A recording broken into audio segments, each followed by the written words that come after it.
Deməli dostlar, dünən başıma gələn hadisəni sizə danışacağım. Hətta iki hadisəni danışacağım. Deməli birinci hadisə. Deməli nə oldu? Maşına bir müştəri qız oturdu. Oturduqdan sonra dedi ki, özümü pis edirəm və mənə başa saldı ki, bu qız hamiləymiş. Ha, çox gözəl. Maşını saxladım yolun kənarında, düz trasının ortasında və xanım maşından düşdü və başladı, siz də mənə bağışlayın, qaytarmağa. Beləliklə maşınlar siqnal verirdi falan filan. Polis gəldi, hardansa polis çıxdı. Yolu kəsdi.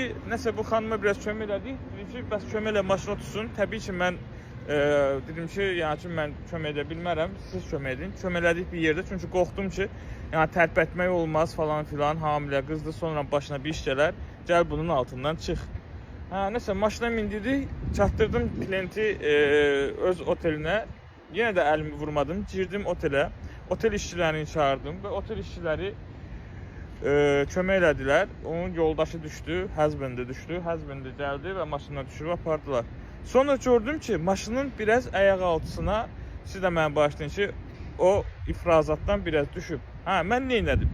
Bunun şəklini çəkdim. Lyft kampaniyasına report etdim və $150 kompensasiya qazandım. Yəni dünənlərim $150 belə plus'a düşdü. İkinci hadisə. İkinci hadisə isə necə oldu? Uber Black, abıçlı, yəni sadə Black çağırmışlar. Sadə Black'lə gəldim müştərinin yanına. 15 dəqiqə gözlədim. Son kansel eləməsində müştəri çıxdı və gəldi və maşına təsəvvür edin 8 adam oturdular. Dedim ki, olmaz falan filan, başa düşmədilər. Dedilər, yox, az yol gedəsiyik, 0,5 mal yol gedəsiyik, sən falan filan.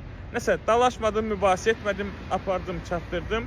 Çatdırdıqdan sonra Uber kompaniyasına deməli, report etdim. Video registratordan olan çəkilişin skrinini göndərdim və maşına 8 nəfər bildiyini təsdiqlənib və bu Uber Black kompaniyasından keçirdi Uber Black SUV, yəni böyük maşına. Və beləliklə $11 sifariş oldu. Neçə sizcə? $42. Beləliklə dünənlərim 2 reporta $170-180 çox pul qazandım. Hamı bundan istifadə edə bilər. Ağıllı olun, pulunuzu itirməyin. Qanunları bilmək yaxşıdır. Öpürəm, özünüzə yaxşı baxın. Takip, like, share.